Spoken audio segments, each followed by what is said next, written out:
ladies and gentlemen. My name is Ida Martinez, and in today's review, we are going to talk about one of my most personal and also political movies of all time, and that is Blackkklansman. Blackkklansman is directed by the critically acclaimed director Spike Lee, and I know some of you are all saying, Spike Lee, that guy who's making lots of movies that talk about social justice? Yep, that is him. Love him or hate him, he really makes some of the best works of all time, including not surprisingly, Do the Right Thing, Malcolm X, and Four Little Girls. He also made his first debut movie, She's Gonna Have It, which is also a good movie. I recommend you guys check it out. So Spike Lee really knows how to direct movies, so let's all agree to that. Before we begin the review, I had to tell you that there are some controversial images and also some controversial figures, so this is considered to be parental advisory.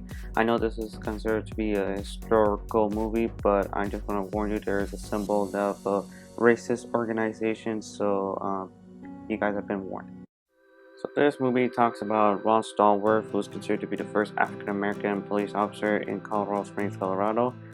At first, his job is boring, dull, and he also suffered a lot of discrimination because he's black. Fortunately, he found a different assignment and he wanted to investigate the Klan rallies near Colorado Springs. So in order to do that, he decides to get a friend called Philip Zimmerman, who's also accepted working in Colorado Springs, and together they're trying to team up to take down the Klan rallies that are happening in Colorado Springs. In order to get information about the Klan rally in the Colorado Springs area, they have to contact a man named David Duke, who is considered to be the Grand Wizard of the Ku Klux Klan at the time. Right now, he's actually a far-right politician, and yes, he's still alive and he's still doing some controversial ideals that are still in effect today, but he's not as powerful as he once was. So anyway, Ron Stallworth decided to talk like a white man and talk to David Duke that he wants to be a member of the Ku Klux Klan. And Duke suggested that, okay, you just have to attend one of their meetings and we will take care of the rest. And because Ron Stallworth is black, he decides to have Philip Zimmerman to be his, kind of like his white version of him so that he can attend the rallies while Ron Stallworth can call David Duke and the other members of the KKK on the phone, because after all, he does sound like a white man, but he's doing this for a show and for the detective crime scene. At the same time, Ron got to meet with a lady called Patrice Dumas. She represents the Colorado Springs Black Power movement. As you can see here, she's doing a fist bump as well as Ron is doing. That symbolizes that they're ready to fight for Black Power. Something that some of the past civil rights leaders really didn't like Martin Luther King. But there are some leaders who do like it, like Malcolm X and the Black Panther Party. So anyway, despite having different occupations, they still respect each other and they're still friends, especially throughout the movie. So I won't tell you any details about their relationship and also their friendship, but that's all I got to say. And I really like their hair because it's really Afro, it's really cultural, and it really represents 1970s America. Now I'm going to talk all about the positive things about this movie. First off, I really like the performances of Don David Washington and Adam Driver. I mean, I really like the performances. I know they brought a lot of realism towards their characters, and even the people who are portrayed, like Ron Stallworth and Phil Zimmerman, they really enjoyed the performances that Adam and John really have done, and I really appreciated it. But alas, there's only one person who didn't appreciate the performance of one of their historical characters that they portrayed in, and that's actually none other than David Duke himself. Another thing I really like about this film is Spike Lee's directing. He really did an amazing job, even though that there were other works that were better than this movie, but I really enjoyed it. Another thing I really love about this movie is the writing.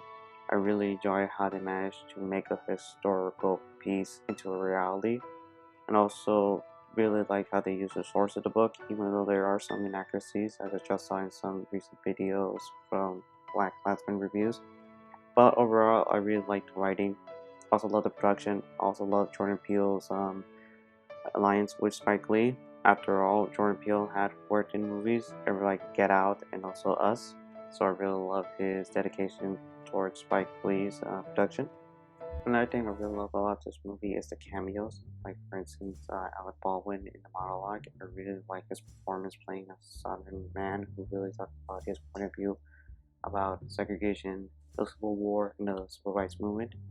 It's a really great cameo, and I appreciate Alec Baldwin's performance.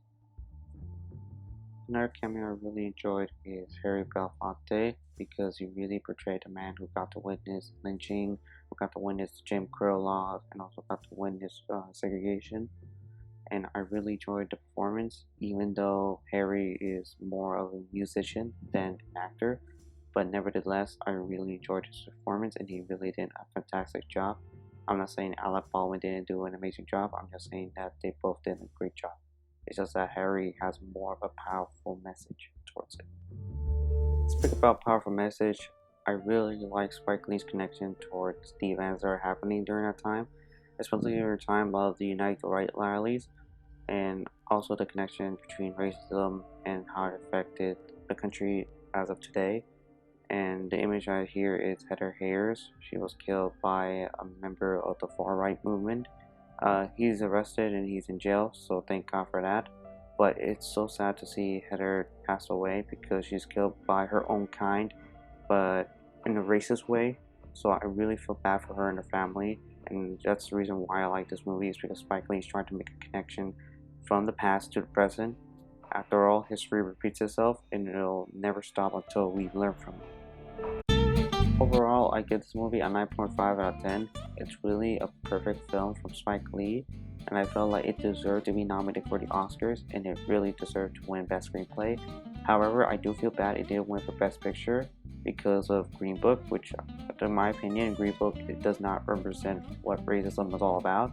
I felt like Blackkklansman is better represented as a movie that shows about segregation, racism, discrimination, etc., all the things that an Oscar-winning movie really needs. I just really hope that we get more movies like this.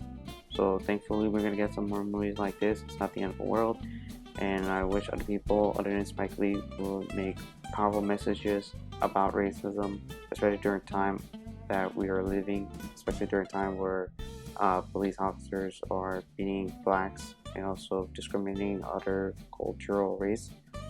So anyway, I really enjoyed this film, and I hope you guys enjoyed this film as well. Thank you so much for watching this recent movie review of Blackkklansman. If you really want to subscribe to my channel, just do it. And also don't forget to leave a like. So I hope you guys are doing well. I know that we're living in tough times, but hey, at least we're still together, living in harmony, living in peace, and we're still here together forever. So until then, another video, and I hope you guys enjoyed this video, and thanks for watching.